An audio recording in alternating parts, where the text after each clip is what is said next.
Well, we have 3. That's better than last week.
Well, good evening, everyone. My name is Laurie Davin, and on behalf of NAFTA, I'd like to welcome you to the 2021 NAFTA Leadership Symposium webinar. Tonight's webinar is sponsored by our friends at IDEX, so thank you, IDEX.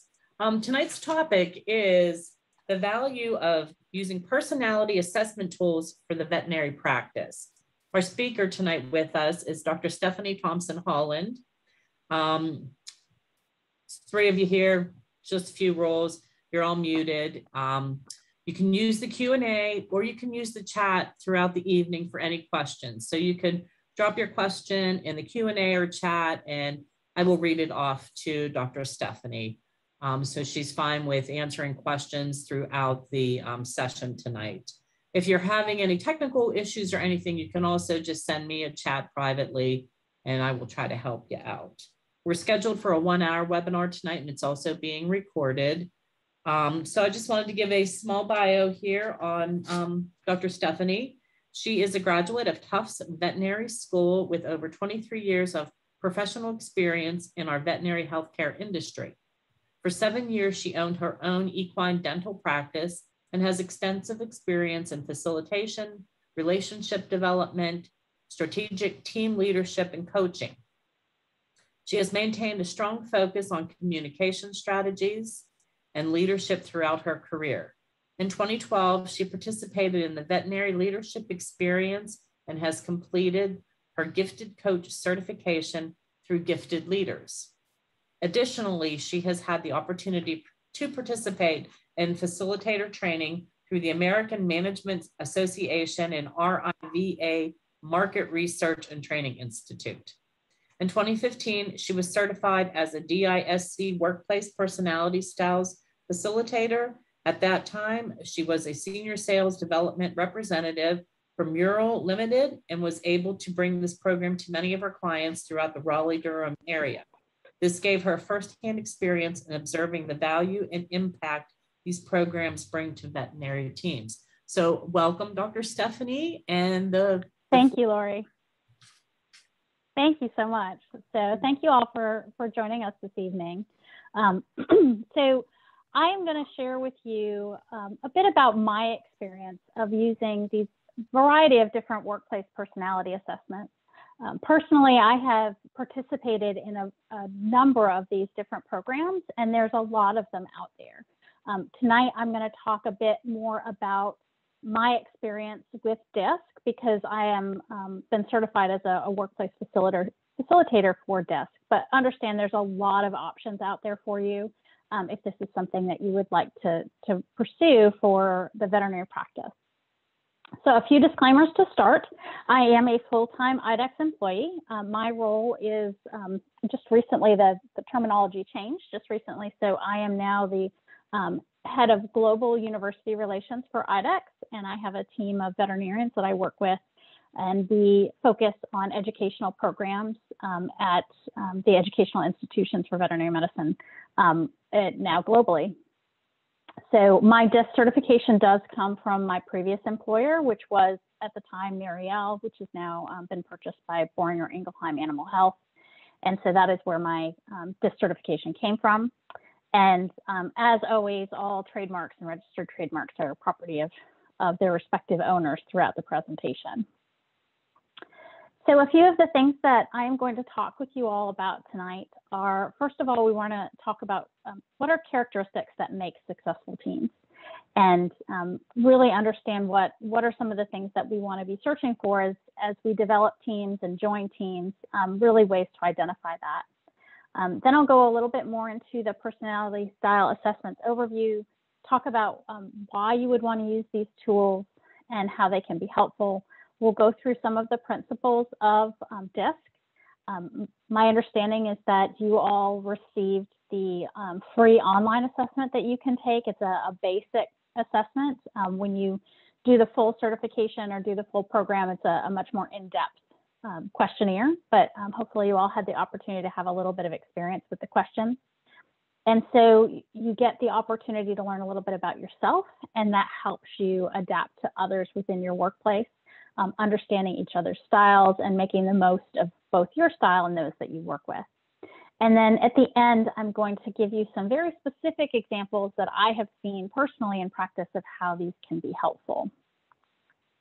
So we have 3 key objectives that I want to share with you that I'm hoping you all can walk away with this evening. First is that you recognize that successful teams know each other well. 2, I'm hoping that you will be able to apply your knowledge of what we share this evening on workplace personality styles to your teams as you move forward from tonight. I think it's some of these principles you can take back and directly apply in your next day at work. And it will help you understand some of the challenges that you face and potentially overcome some of those challenges. And last, I think it's important that everyone recognize that we display, all of us, characteristics of all the different styles that are out there. We certainly have strong tendencies towards one or another, but always understand that we all have a little bit of all of them in us. And the more that we recognize that, the more we're able to balance. So ultimately, if you know each other well as a team, communication and relationships are a lot easier.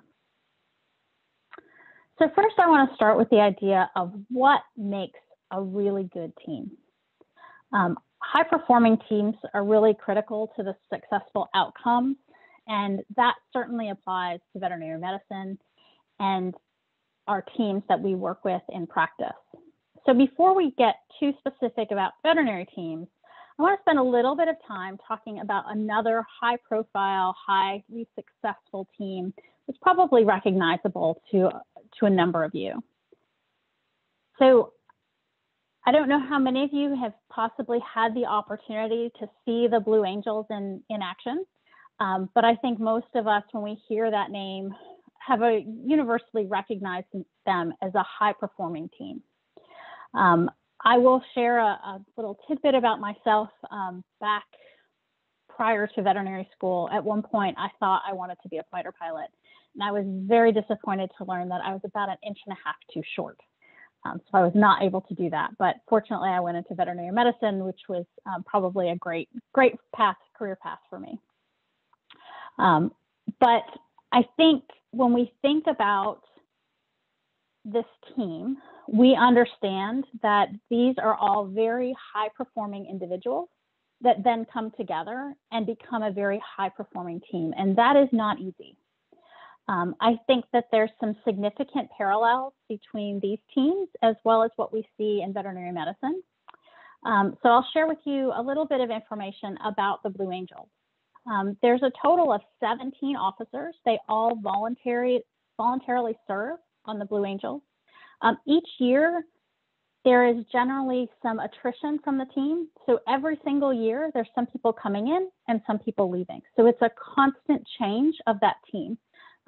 They work together as a group for about a year, but there will always be some turnover and some change to that team.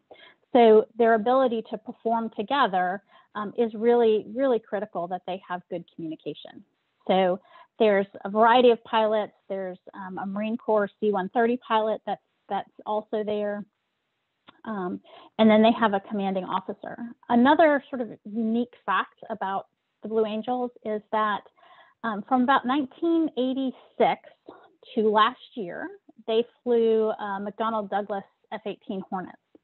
And starting in 2020, they actually changed the plane that they were flying with. So they've changed over to a Boeing. It's a FA-18 Super Hornet, so it's a slightly different plane. So you can imagine the group that is working together now not only has to get to know each other, but has to learn to fly a different aircraft. This formation that you see here is probably one of the most recognizable formations. They call it the Diamond 360 maneuver. And when they are doing this, they are flying about 18 inches apart. Now, that's what the publication is that they fly within 18 inches of each other. If you talk to any of the pilots, they will tell you that it can actually be as close as 6 inches. So they're going 400 miles per hour, and the distance between their wingtips can be as short as a half a sub sandwich. So obviously they have to have extraordinary communication skills. They have to understand each other and work really close as a team.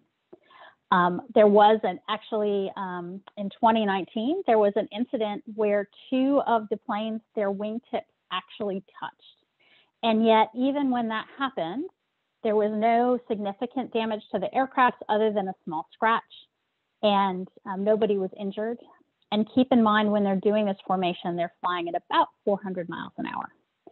So again, I think that understanding each other, being able to communicate well, even when things go wrong, is critical to their success as a team. In addition, they occasionally fly with other teams. So this is the Air Force versus the Navy, and their team of flyers, and occasionally they will perform together. And again, these aircraft are within 18 inches of each other. So communication skills is something that is taught for both of these groups so that they are able to be those high performance flyers and still safely fly. So I think all of us can agree that working as a team in a precision performance like that these planes do is really critical, that they have good discipline, good communication skills, really understand each other, because certainly under the wrong circumstances, there can be some real challenges. So how does that compare to veterinary teams?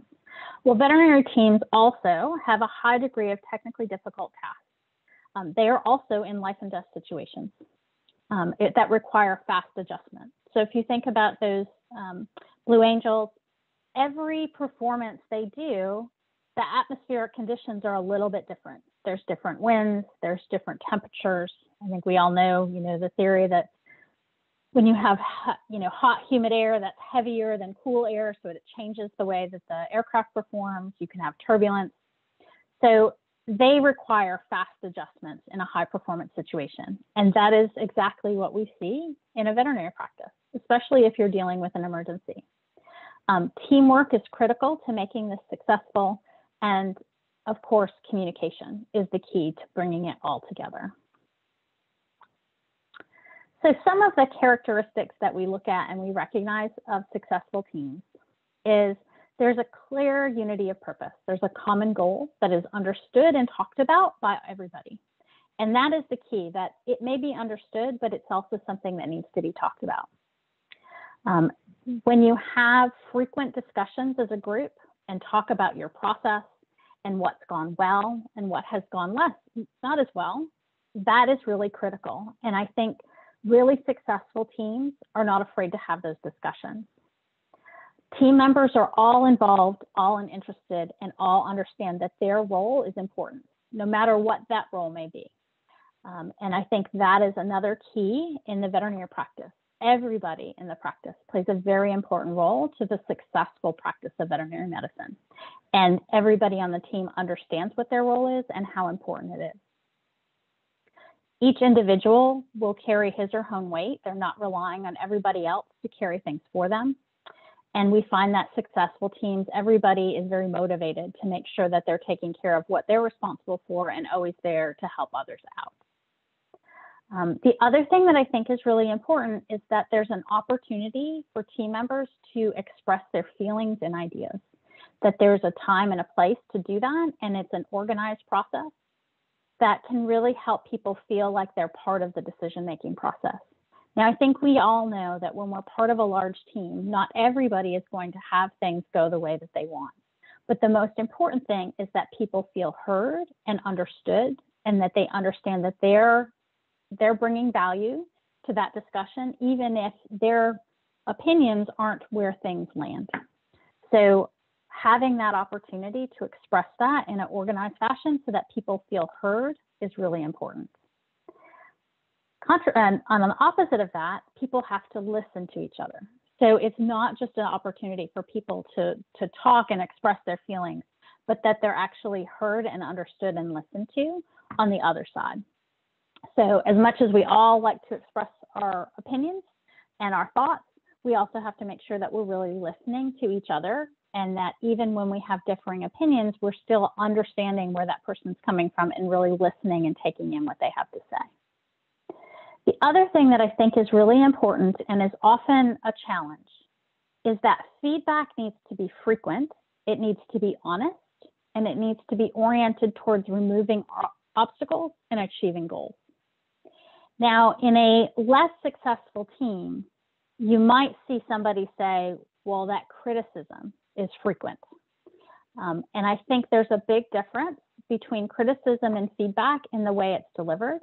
But I think there's also a difference in the way that it's interpreted, because if you have a team atmosphere, feedback will be delivered in a way that is recognized, heard, and listened to, and it doesn't feel as if you're being picked on. And in less high-performing teams, or when you don't have that great teamwork and that team feeling, it ends up feeling more like you're being picked on or criticized when there may be an intent of feedback. And you will find as we move through this presentation that some of the style of communication can also influence whether that information is perceived or felt like you're receiving feedback or you're receiving criticism. So this is a really important thing to keep in mind, especially as we start talking about different people's styles of sharing information and taking in information. So some of the common team challenges that we see are the way things are done, stress, and just differences within departments. So we look at that a little bit deeper.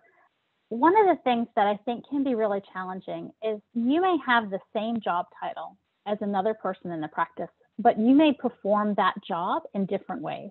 Both of you can be successful, but sometimes it can be challenging to communicate when you're doing things differently, even though you have the same job title.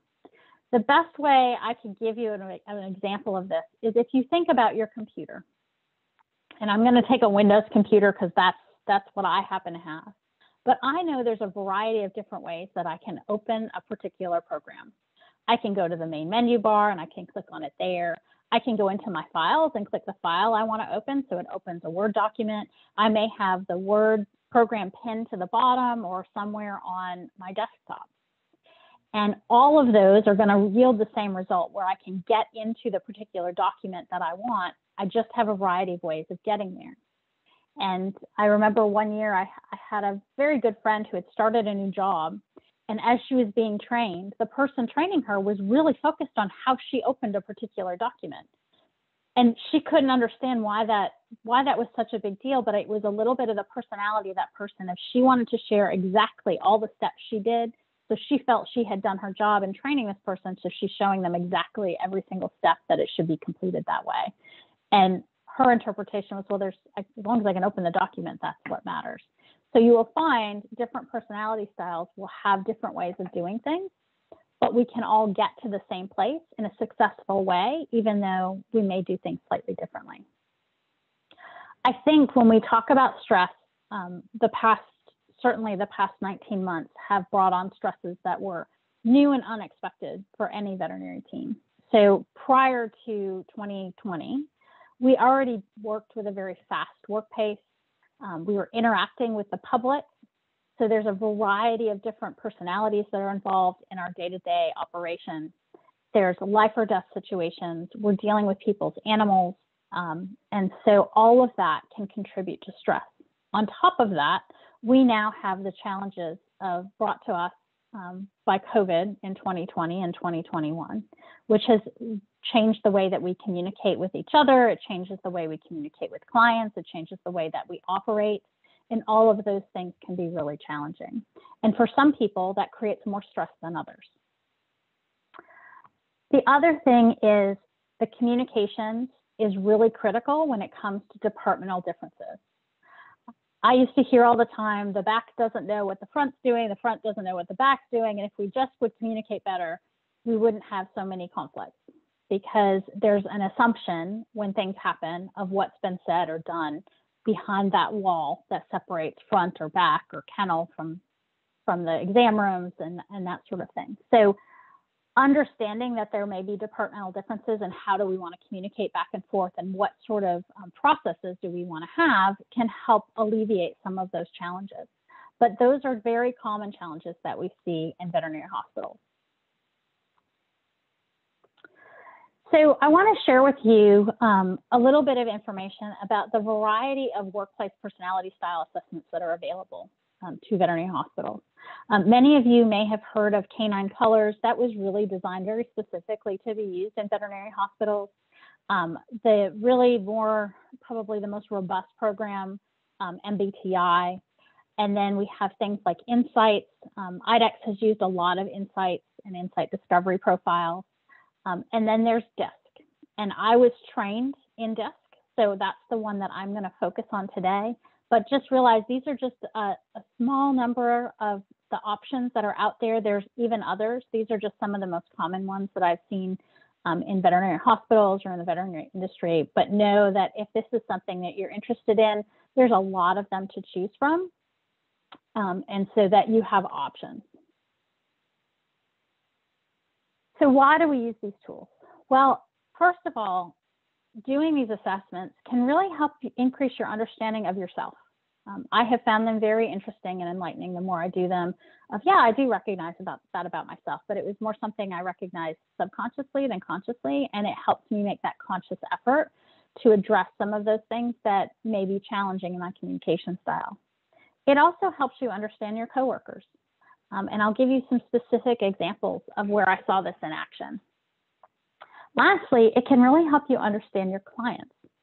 Once you start to use these personality profiles and understand yourself, you've used it with your coworkers, there's certain characteristics of certain styles that you start to recognize.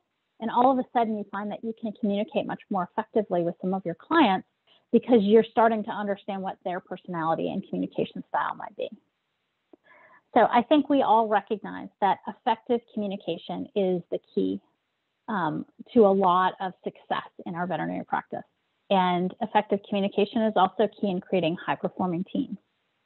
And it also, the better we can communicate with our clients, the better partnerships we're going to have with them. And that's really what it's about, right?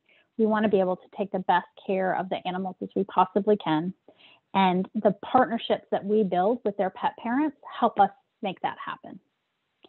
So when you have challenges, it's always helpful to stop and try to understand someone's style, to understand if the communication is just a challenge because I'm communicating one way and they take in information in a different way.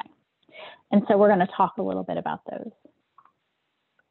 So our goal here is to really create a better understanding of workplace communication and behaviors that go along with the different styles. So these are some of the fundamental principles that go along with the DISC workplace personality profiles. First of all, and most importantly, no matter what program you use, it's really important to understand that every single style has equal value. There is no style that is better than another. There are styles that fit certain job descriptions in better ways, but nobody is in a box. So I can share with you plenty of people that have learned to adapt to their style so that they make sure that they're better communicators. And so it does not put you in a box. There is never one better than another. And in fact, we all have a piece and a component of all of the styles in us. Your work style is influenced by a lot of different factors. Your life experience, what your experience has been in the education system. We see differences in kids versus adults. So as you go through life and everybody's experience is different, that will influence what your work style is. And it will also influence, it's also influenced by just basic self-awareness can make a difference in these styles.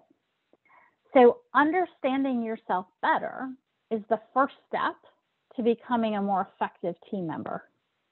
And so the more self-awareness we have of the way we communicate, the way we take in information, and our reaction to that information, the better team member we will be. As you start to learn about other people's styles, it helps you communicate with them better and understand them better. It helps you manage conflict better. So we have found that you can improve job satisfaction by just understanding and building those relationships as you get to understand each other better. I always say to people, we don't have to all be best friends at the end of the day, right? Different people have different interests and different hobbies, but the more we understand each other, the better we can communicate and the better team we will be in that veterinary practice. So I want to take a little look at, these in more depth.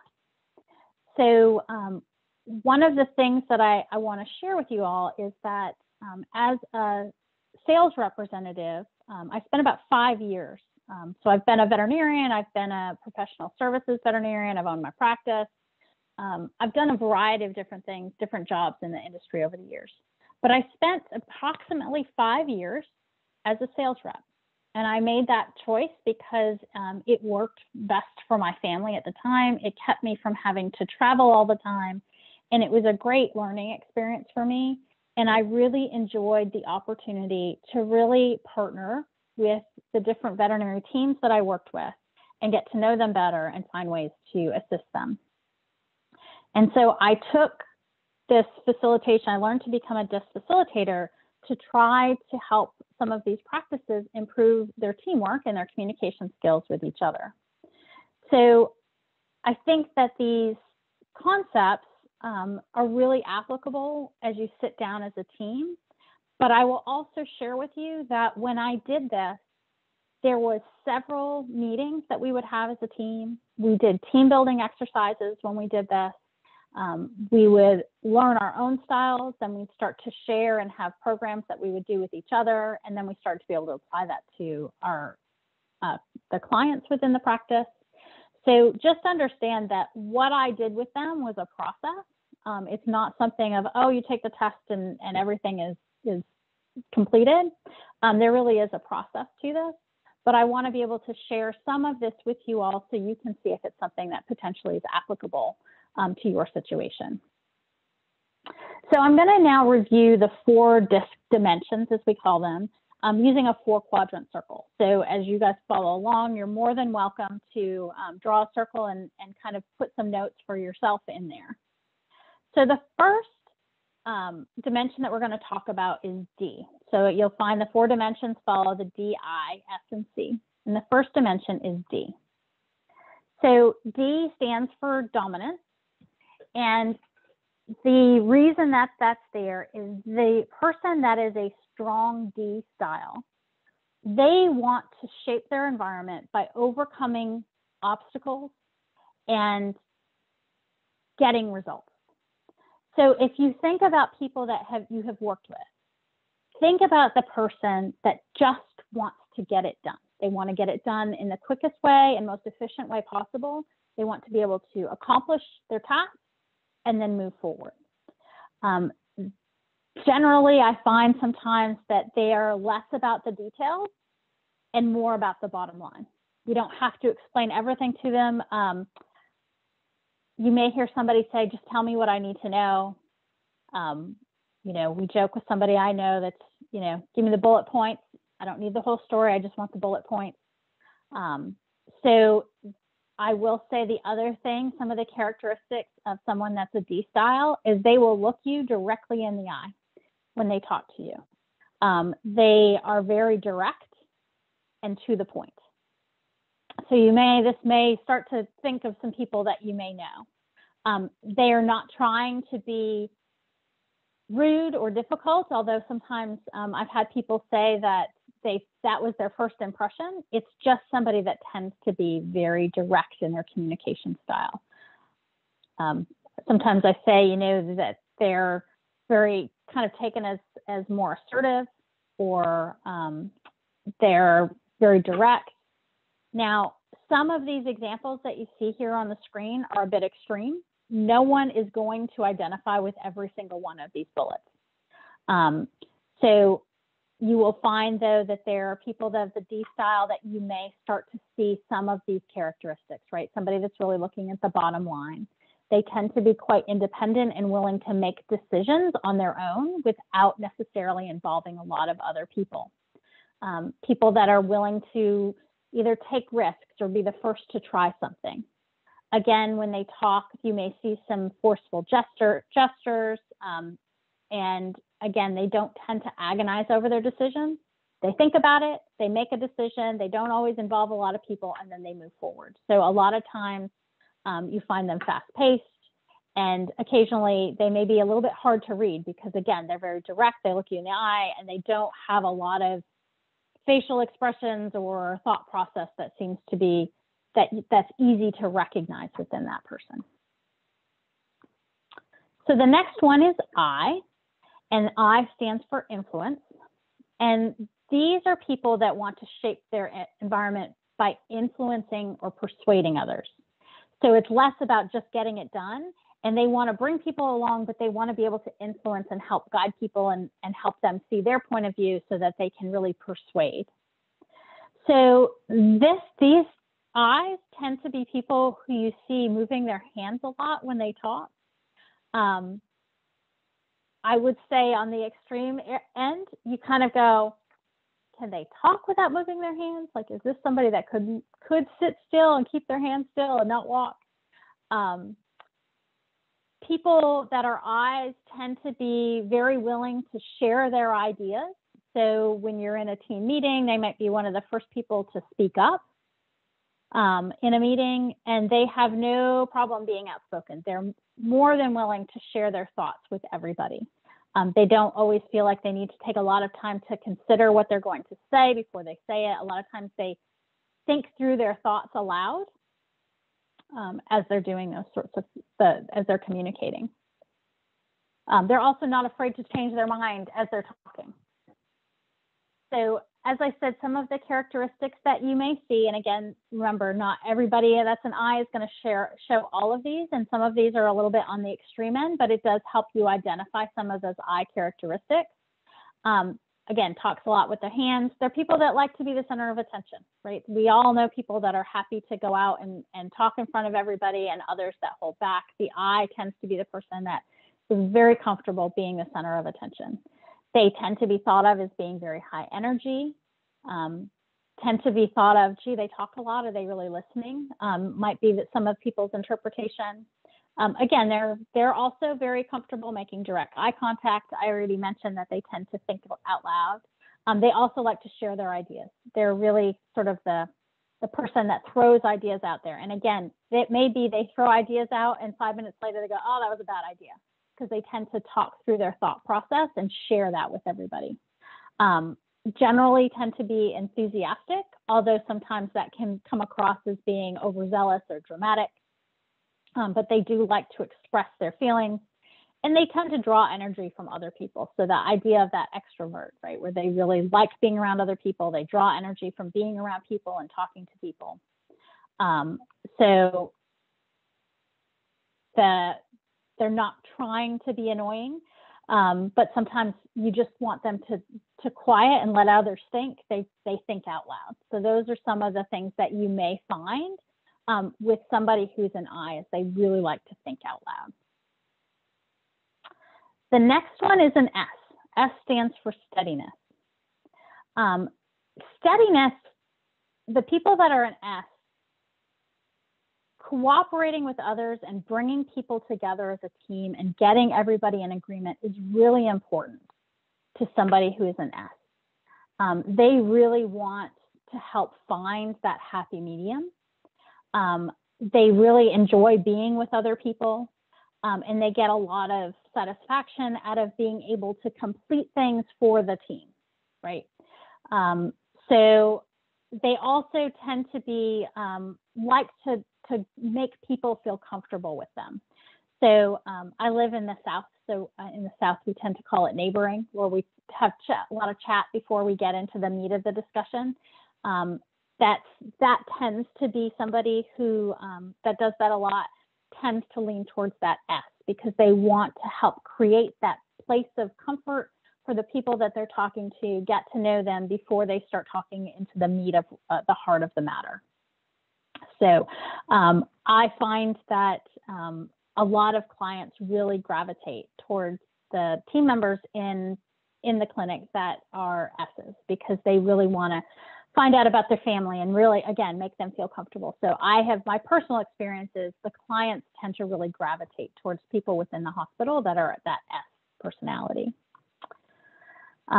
They are very people oriented, always want to be a team player. They want to help out the team. That's really important to them, and that really drives them.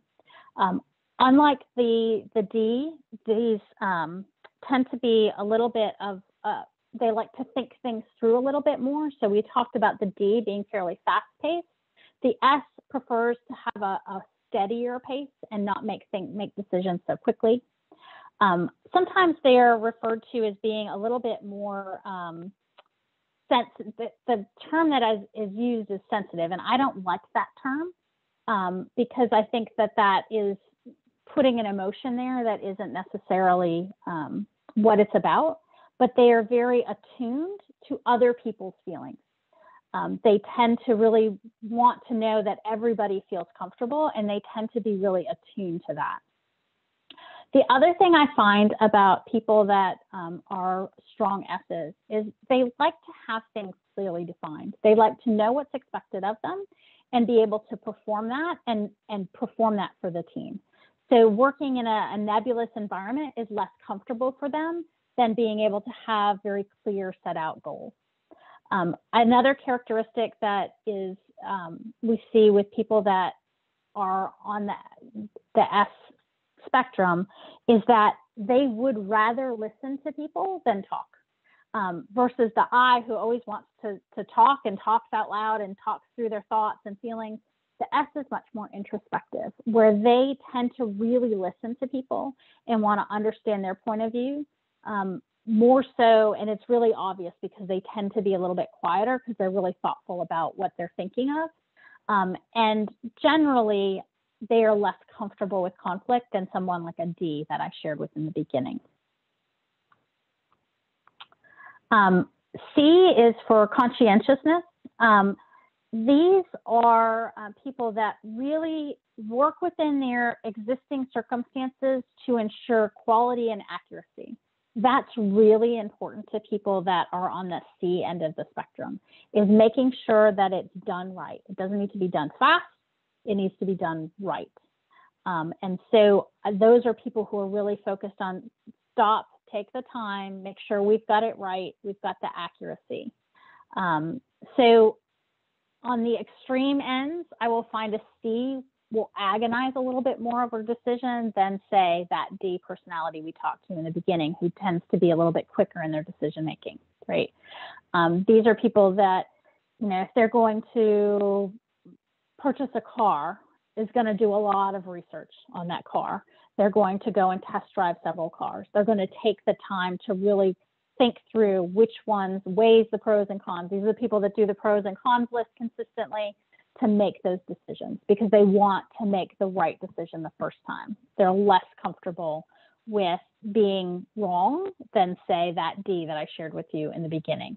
So they really want to get it right. The other thing that I think is interesting about the C is that they expect everybody else around them to do it right. So I find that C's tend to be a little less profuse with their compliments, because they tend to be like, well, it should always be right. Where the I, trying to be the influence, is more willing to share those things. They always want to sort of be happy and share that. And so you'll start to see here, if you've been kind of watching me walk through this, that these opposite quadrants have some different characteristics. It's not exactly opposites all the time, but you will start to see that there's a tendency to, one's a little faster at something, this one's a little slower at something, this one's a little, the D was far more direct, whereas the S is more about, making sure everybody's comfortable. So all of these, as I've walked through them, I hope you can see, have some really important characteristics to being able to work together as a team, right? So if you think about ways of working of these different styles, we've got our let's just get it done. We've got want to get approval and people to recognize what's happening. We've got the S of let's make sure everybody is comfortable and getting along.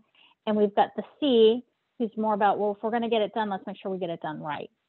So you can see, no matter what situation you're in, there's always an appropriate time to let one of these personality styles take the lead, because there's some things that we need to get done and get it done and move forward. And there's other things and other tasks that are going to be important to make sure that we're getting it right the first time. And so there's always opportunities for leading within these personality styles within the hospital of different things that may be happening. So this is just sort of a way to kind of remember it. Again, I can't express enough that these are extremes. There is never one person who is just one style. We always have multiple styles within us. But these are their leading styles, or the way they tend to lead when they work.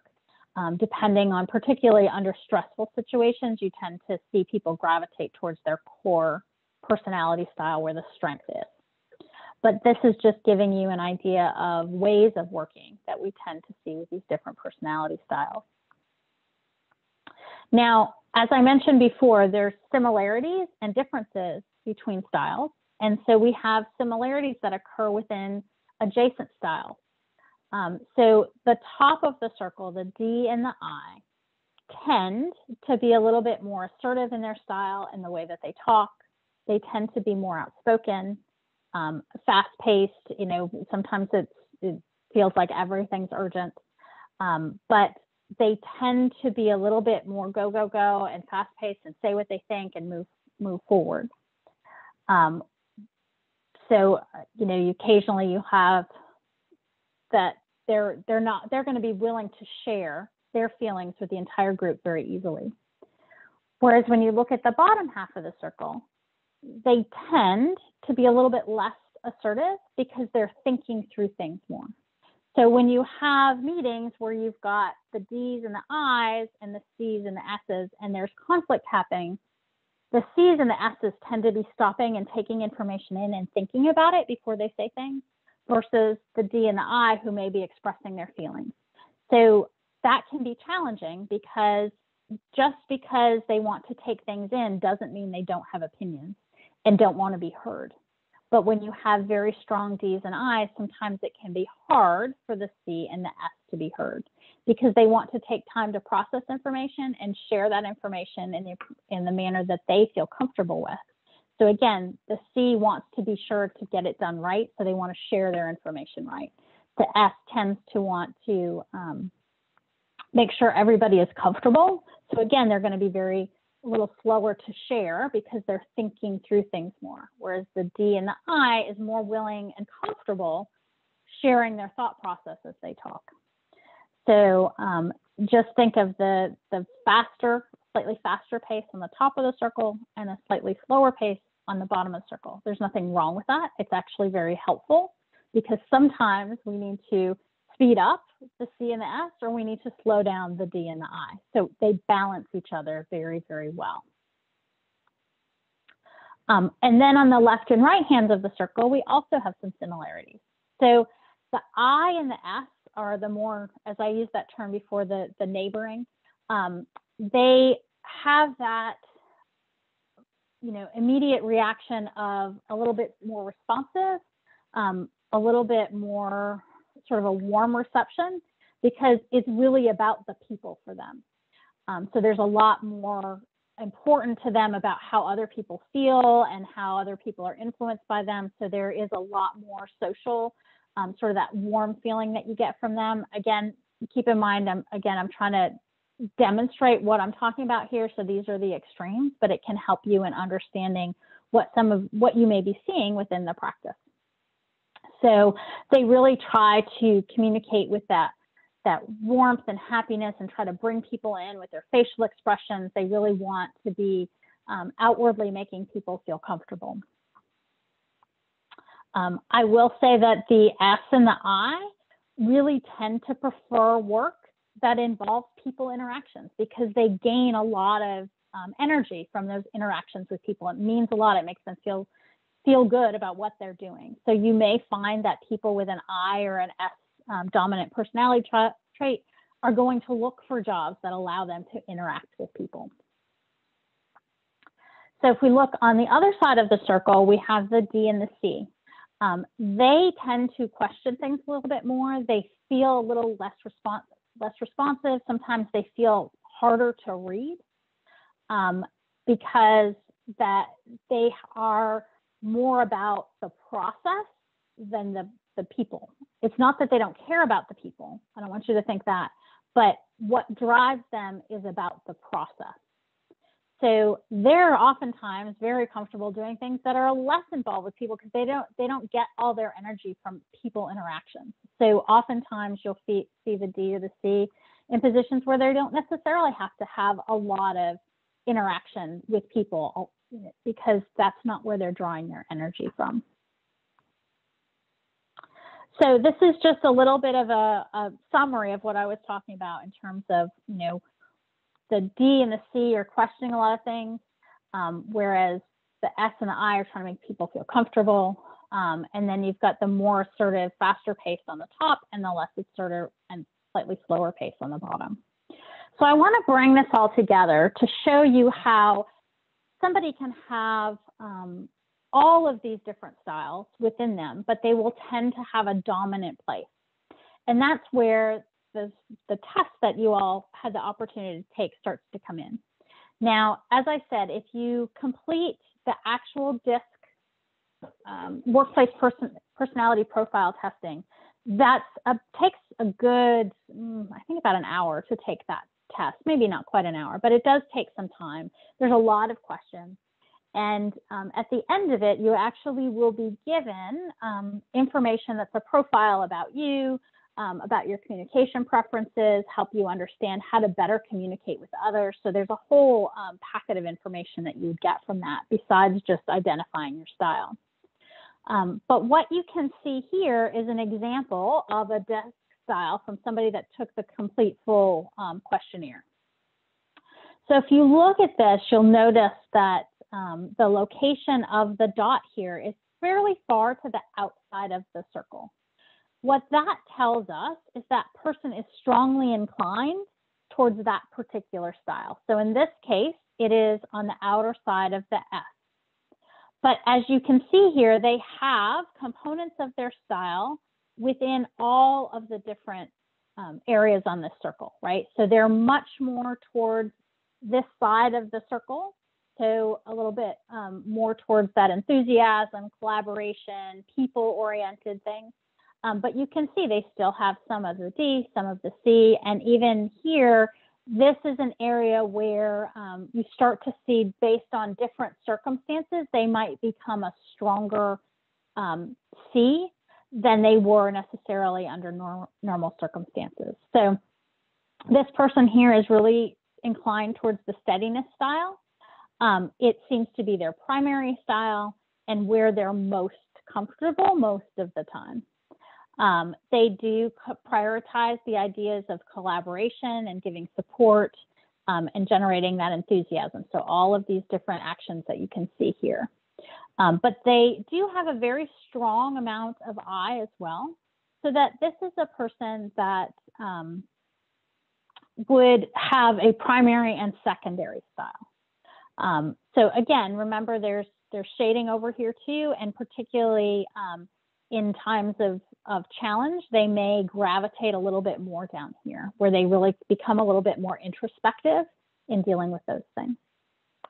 So if I were to tell this person sort of where they sit in terms of their primary and secondary style, I would say that they're an S with a secondary of an I.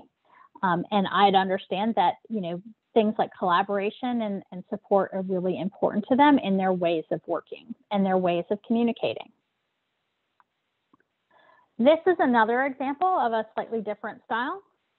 So this person, you can see that their dot is much more towards the center of the circle. Keep in mind that where that dot is not right, it's not wrong, it just is. What it tells me is this person has a little bit of an easier time moving into these different styles than the person that has it very more towards the outer circle. It's not that the person with the dot out here can't move through these others.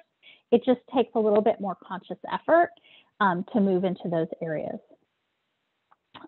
So the more they understand themselves, the better they can communicate with others. So this person's primary style is very much in the I area. So they have less of a secondary style. That's a dominant secondary style. This person clearly, prioritizes things like enthusiasm and collaboration and action. And it may take a little bit less effort for this person to move into the C during times of stress. That's what these hash bars are. And so that may be sort of their area that they go to when they really need to stress, which is really interesting, right? Because they're moving into a completely different quadrant, opposite quadrant. But because their dot is in the middle, it's a little bit easier for them to move into that opposite quadrant. So this particular individual would probably be told that they were just a really strong I without a primary, secondary, or a particular secondary personality style. So let's talk a little bit about how all of this can come into play, right? Because once we start to understand ourselves, then we can start to understand the people we work with and potentially have a little bit better opportunity to communicate better with people, particularly in stressful situations. So I don't know how many of you all have seen this picture before, but I really find this picture really useful, especially at this point in this presentation. So I want you guys to know that this picture is real. It's not edited. The stone is real, the trees are real, the soil is real, and the sky is real. So a lot of people look at this and they're like, I don't understand. Like, how is this all real? What did you do? There's no magic here. Nothing is edited. It's all in perspective. So if you were to change your point of view and look at this upside down, it would all make sense, right? This is actually a reflection of these trees in the water. And this is the bank of a pond, and this rock is sitting in the pond. So I bring this up because I think it's important that we all have perspective and think about our colleagues' perspectives, particularly when we're in times of stress or in times of challenge.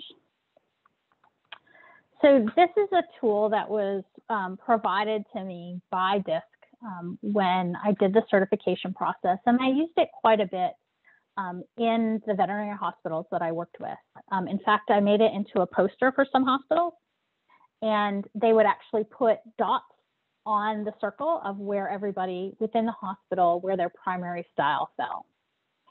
And what we used it for was to think about how do we connect with our colleagues that may be a different style than us. And so when we look at that, we can see that if we want to work effectively with someone that's a D, and I'm trying to connect with somebody that's a D, I want to make sure that I'm making efficient use of their time. So if I tend to be a C, they may not want all the details that I want to give or that I want to have when I'm making that same decision. So I have to adapt myself to help make sure that I'm giving the information that they want.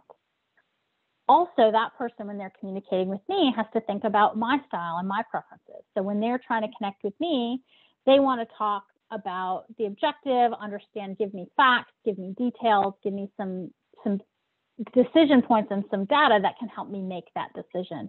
And then they need to give me the time in that space of silence to think. I think that's one of the hardest things for a D who wants to do things fast when they're communicating with a C, is to understand that there's going to be a period of silence where I'm going to think and process before I make a decision. And oftentimes that can be challenging for a D. Conversely, when the D can make a decision very quickly, that oftentimes will make the C uncomfortable, because it makes them, that's not how their thought process works. And they will oftentimes want to question, well, did you think of this? Did you think of that? So understanding those things can help you both meet in the middle.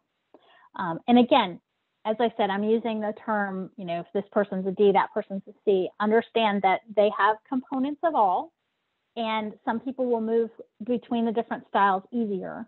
But these things can really, when we create a little bit of generalization here, it can help us start to understand each other better, and then start to understand all the nuances. Sometimes you have to kind of go to the very basics to start improve that communication, and then the nuances come in and you start to be able to really improve things. So, oftentimes, I used to teach writing lessons, and I would focus on just one thing. And I would just tell the student to focus on that one thing till I could get it better, because I wanted to fix a bunch of things about the way they sat or the way they did something. But the more I could just get to some basics and get those understood and working, then I could fix the details.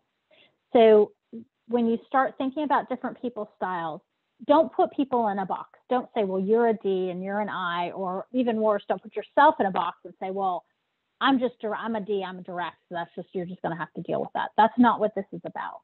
This is about saying, I understand that I tend to communicate as a D in a very direct manner.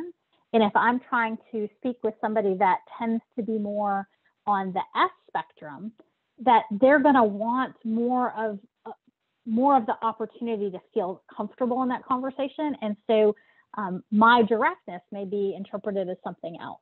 And so I'm going to have to make some effort to meet in the middle and adjust my style, and everybody comes closer to the middle of that circle. It helps that communication process. So this was a great tool because it helps me understand my colleagues. It started to help me understand when people were in a primary style, especially during times of stress. It helped me understand, one, how they communicated, and two, how they like to take in information. So I'm going to share with you a little bit of information on some experiences that I had when I was in practice with some of the challenges of communications that were happening with the various teams that I worked with.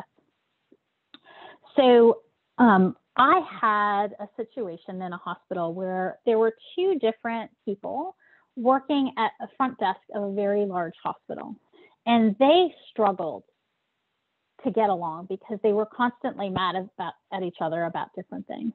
And they really didn't understand each other very well. And so we went through this DISC process, and they started to realize that it wasn't that they didn't like each other. It was that their styles were very, very different. So one receptionist was a C. Primary style was a C. She was a pretty strong C, but she could move. She was probably, I think her secondary style was a D, so she was a CD. And the other receptionist was a very strong I. She didn't have a lot of a secondary style. If I had to give her a secondary style, I would say an F, but she was definitely a very, very strong I. And so the challenge that we had was the receptionist that was an I really liked to spend time talking to the clients. She was always about, carrying the things out to the car for them.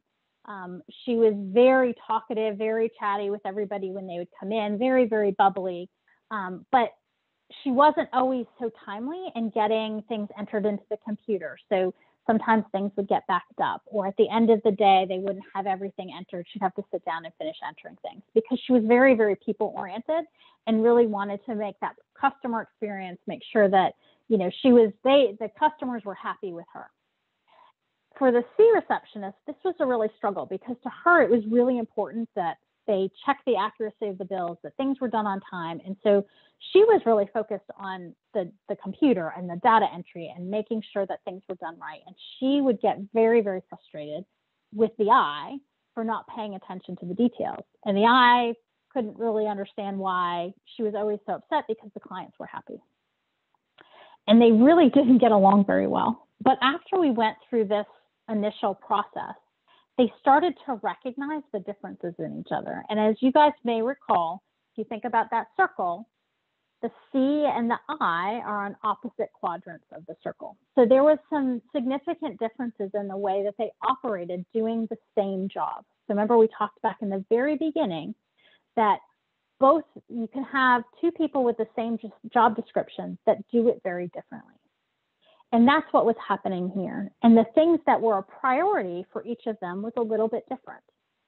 Once they started to recognize that, they started to build on each other's strengths. So the receptionist that was a strong CD, she was less concerned with how the clients felt about her. She just wanted to make sure she wanted to make sure her job was to make sure that their bill was accurate, that things were timely. And so they really started to build on that. And so she really took the lead in making sure that those things were done. Whereas the receptionist that was the really strong I started to take the lead on the customer experience. And so she would really focus on getting the clients in the door, making sure that they were happy, making sure that the pets felt comfortable, that everybody felt welcome. She would make sure things were carried out to the car. And as they started to build on each other's strengths, they became this incredible team that worked so well together because they understood each other's personalities better, what their strengths were, what their areas that were really gravitated towards. And they really started to form this bond. It was really, really great to see. And then they started to apply their knowledge of that to the customers so that the customers that were really much more of that C, the receptionist that was the C was the one that was often checking them out because she knew they wanted all the details. And so then they started to take customers that they were gravitating towards similar styles and similar communication styles. But it helped them communicate across the whole spectrum of their customers because they started to really understand them better. And it made a huge difference. And it was really, really fun to see these two people that always seem to be at odds with each other really come together as a team. My last example is and I know we're about out of time here, is a doctor that owned the practice, and she was a D. And she had a technician that worked with her on a daily basis that was a much stronger S. And I will tell you that when I first started there, the technician constantly felt like the doctor was mad at her because the doctor was just very direct. And she wasn't upset. She wasn't angry. She wasn't, she didn't recognize that this technician felt like she was always in trouble, because that doctor was just a very direct communicator. So she said what she thought, she told her what to do, and she would walk away. There wasn't a lot of neighboring that was happening. And again, once they started to recognize that in each other, I found that the doctor started to make more effort to really reach out and communicate in the style of the technician. And the technician got much more comfortable with the doctor's communication style because she realized it wasn't that she was mad at her. It was that they just had very different communication styles and that the doctor was just very direct. So I think that when we start looking at things in hospitals, the more that we recognize each other's communication styles, even when there's conflict, if we can just take the time to take a little time and understand each other and consider the styles on that interaction, it can help us overcome some challenges. So as I mentioned in the beginning, the things that we really want to think about is understanding that successful teams know each other well.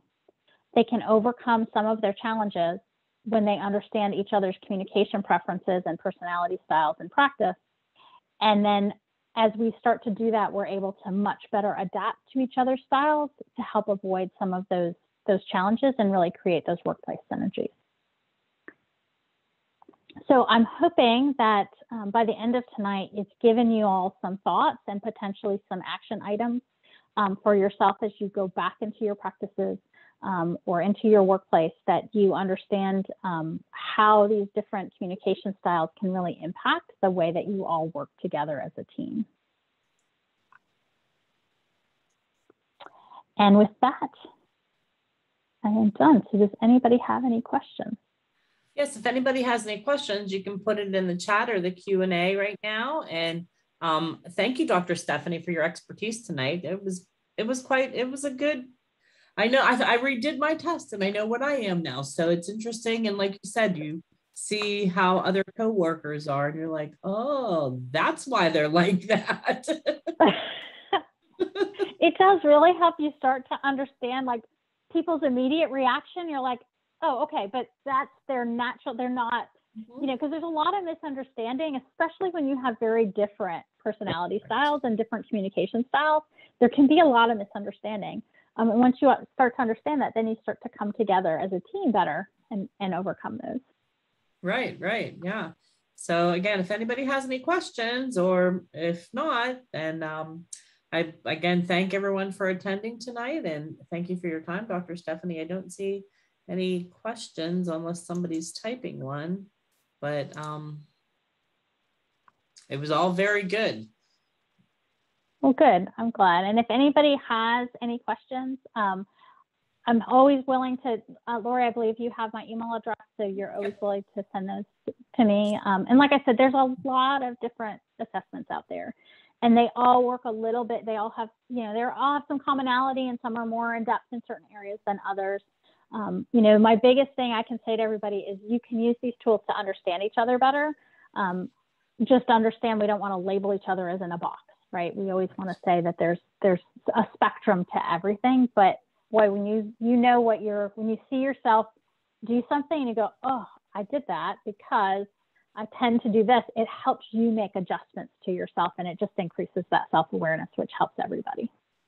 Yeah, that is a very good point, that you realize what you do. So yeah. So, well, okay. Thank you, everyone. And thank you, Dr. Stephanie, again. And everyone have a great evening. Absolutely. Thank you very much. I appreciate your time. Bye-bye. Bye-bye.